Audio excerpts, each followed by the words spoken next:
Welcome to the Raise Room Drift Throw Crochet Along video series, where I'll be guiding you through all of the technical bits of the drift throw pattern. I'll be sharing a new section of the pattern each week on the Craft Life blog at raiseroom.co.uk.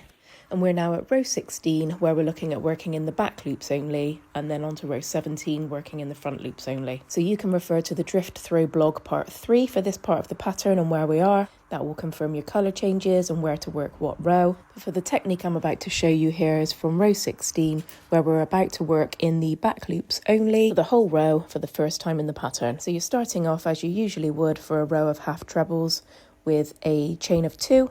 And where the pattern tells us to work in the back loop only, we are going to be looking at the top of our stitches, where you can see 2 strands on the top of the stitch, where we would ordinarily, unless the pattern tells us otherwise, be working under both of the strands here on the top of the stitch.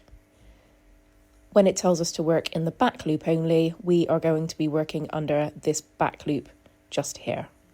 And we're just going to continue doing that for each stitch along the row. So every half treble crochet that we work is going to go in the back loop only, so into here, and then the next one in here, and the next one in here.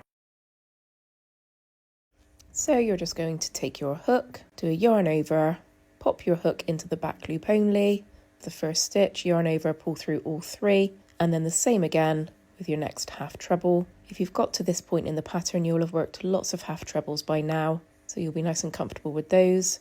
And you might notice here that working in the back loop only seems to pull up a bit of a loop, and you may feel like it's making a bit of a hole, but once you get all the rest of your stitches in, then they will support each other and it will just help to create a really lovely bit of texture in this piece. And you can just continue to work that all the way along the row until you get to the other end. And once you've completed that row, the next row that we're going to take a look at is working in the front loops only. So we're going to turn our work again, create our chain of 2, and then this time, you guessed it, front loops only are going to be the ones that are closest to you. So instead of working in the furthest one away, we're going to work in these front ones here. So that's what we were working in before, back loops. And these front loops here are where we're going to work this row. So each stitch just goes into each of the front loops as you work your way along.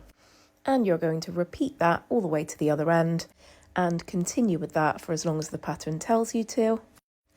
And as you can see here, if you take a little look at the front of your work after you've started to work that row, you'll see it's starting to create some lovely texture on the front of your work. And that's it. Don't forget to hit follow if you're not following already. Save this video so that it's easier to get back to later. And for further help and support with the pattern, you can join the Raise Room Crafters Facebook group or the Raise Room WhatsApp community. Let me know in the comments if you found this helpful, if you've got any questions at all, and I'll see you on the next one.